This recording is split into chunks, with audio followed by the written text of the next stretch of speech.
Ito po ay opinion ko lamang. Hindi ko po sinasabing tama ito. At wala rin po akong kinakampihan sa kahit sino sa kino-content ko po o sa mga taong involved sa content ko nito.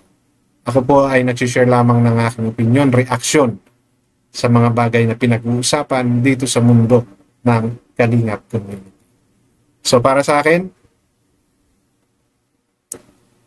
let's go! Debate yan.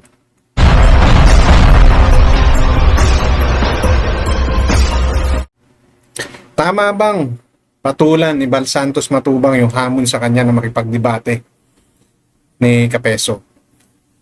Ito po yung mga bidyong nakikita ko ngayon kumakalat dahil nga doon sa naging live ni Kuya Bal, no, na siya ay hinahamon, no, ni Kapeso sa isang debate. Actually, magkasama pangaraw silang mag-ama, no, ang hari at ang prinsipe ang gustong makadebate ni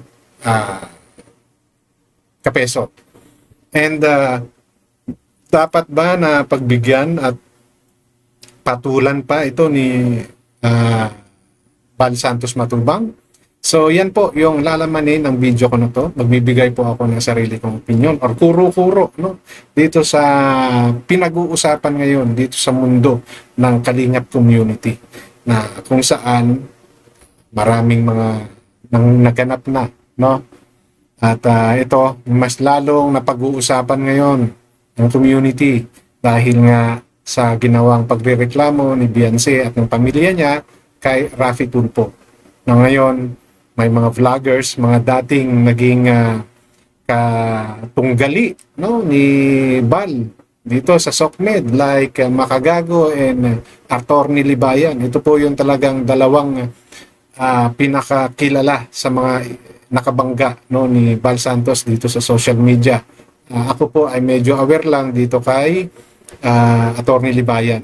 Medyo nasubaybayan ko po yan, and that time wala pang mga Kalingap Angels.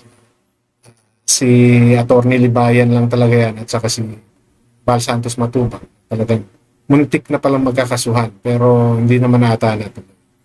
So ngayon, dahil nga sa naging sensationalize yung issue na to, maraming pumatol at maraming sumausaw. And of course, isa na rito yung mga sinasabing lang anti-Kalingap.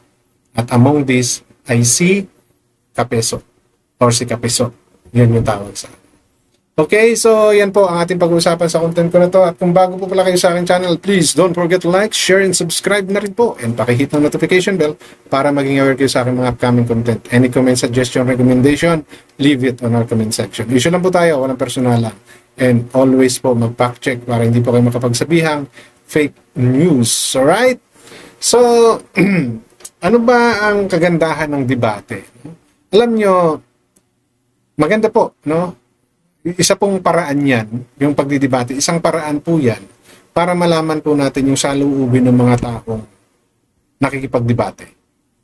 Bakit po sa politika mayroong mga debate yung mga tumatakbo to a certain position, like president, senators, vice president, no? Anything in the politics. Kaya po nila ginagawa yung pagdidebate na yan para po malaman natin yung saloobin ng mga kandidato at malaman sukat po natin yung intellectual capacity ng mga taong yan at kung ano po ba talaga ang kanilang maiaambag, no, sa buhay natin mga Pilipino. So normally yan po yung tinitingnan. Yung quality, yung sincerity, and yung pagiging totoo nila. Na nakikita natin sa mga politiko pag nangangampanya lang.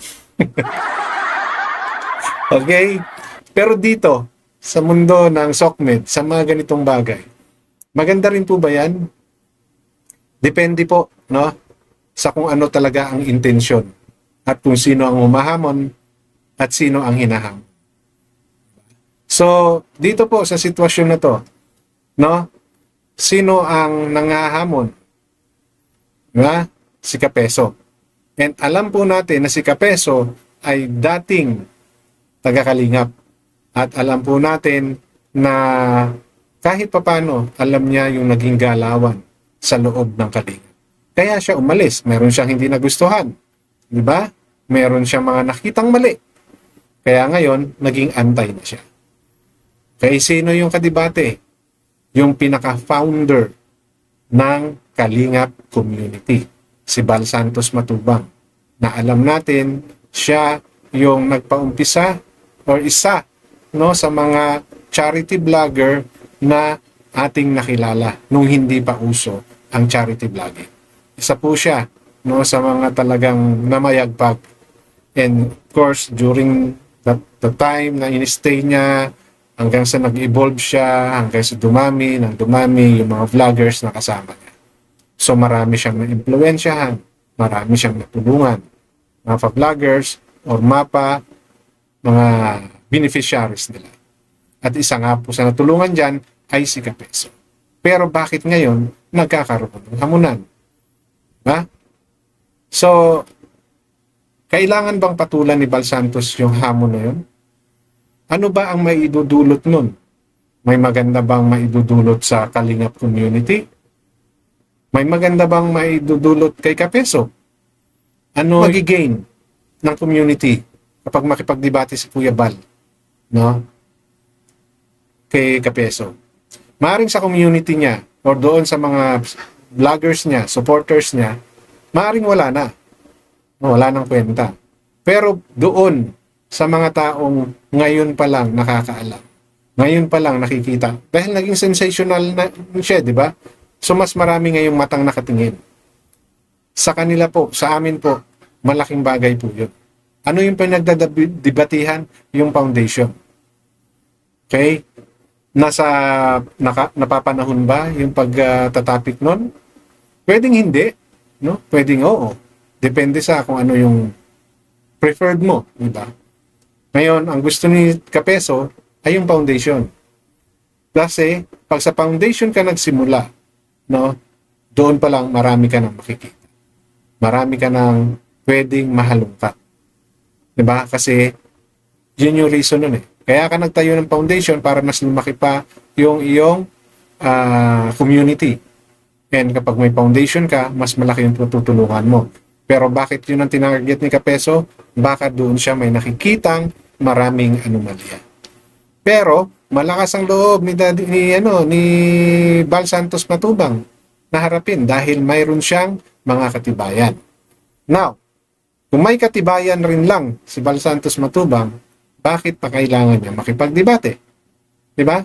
Why not present it sa mismong live mo? Ipakita mo kung ano yung mga nangyari doon. Bakit mo nakuha yan? Paano mo na-acquire yan? Ano na yung mga naging asset niyan? But don't show it totally. No? Diba? Ipakita mo lang yung some of the details but not all of it. So, para hindi na magdidebate.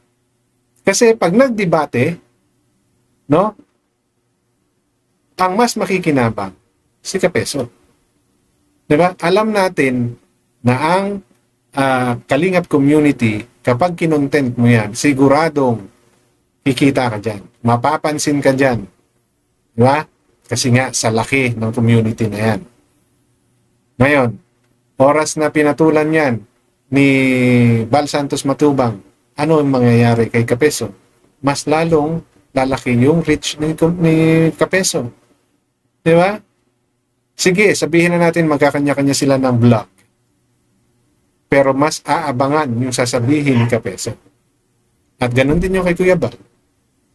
Pero mas makikinabang si Kapeso dahil nga mas malaki ang community ni Kuya Bal. Doon pa lang po tayo tumitingin sa views. So, yung katotohanan, ano ang pwedeng ipakita ni Kapeso to prove na may sablay si Bal Santos Matubang? Mayroon din kaya siya mga papel na kaya niyang ilabas? Document para maging pruweba niya na totoo yung sinasabi. Diba? Ako, sa opinion ko, I'd like to have na magkaroon sila ng debate. No? Hindi na po para sa for the views. Matik po yun. Yun kagad yung iisipin natin, magkaroon ng views. Pero yung katotohanan pwedeng lumabas Di po ba? Yun yung akin. Yun yung sa akin. Kasi, alam nyo, kung mayroong pruweba si Kuya Bal na ipapakita at si Kapeso ay puro bunganga lang, wala siyang pruwebang maipalalabas, sa tingin nyo, sino yung paniniwala? Now, let's say, may pruweba si Kuya Bal, may pruweba si Kapeso, sino magdi-decide? Kayong manunood. Titimbangin nyo ngayon kung sino ang may mas totoong sinasabi. So, sino makikinabang? Tayong mga viewers, tayong mga marites. At the same time, malalaman natin kung sino yung nagsasabi. Ito po ay opinion ko lamang. Hindi ko po sinasabing tama ito.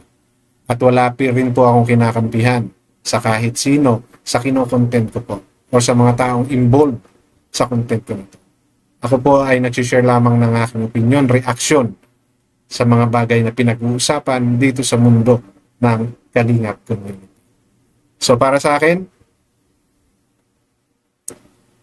let's go. Debate yan para magkaroon ng linaw, no? Hindi na po ito matter of for the views, no? Kasi yes, pwedeng hindi matigil yan, magtutuloy-tuloy yan. Pero habang nagtutuloy-tuloy yan, mas makikita ng tao kung sino yung nagsasabi ng totoo. So anong kakalahagaan nun? Malaki. Doon natin malalaman kung sino talaga yung naninira lang at yung merong reputasyon na talagang tumutulong sa ating mga kababayan na hindi nananaman. Okay? Hanggang dito na lamang. Maraming salamat.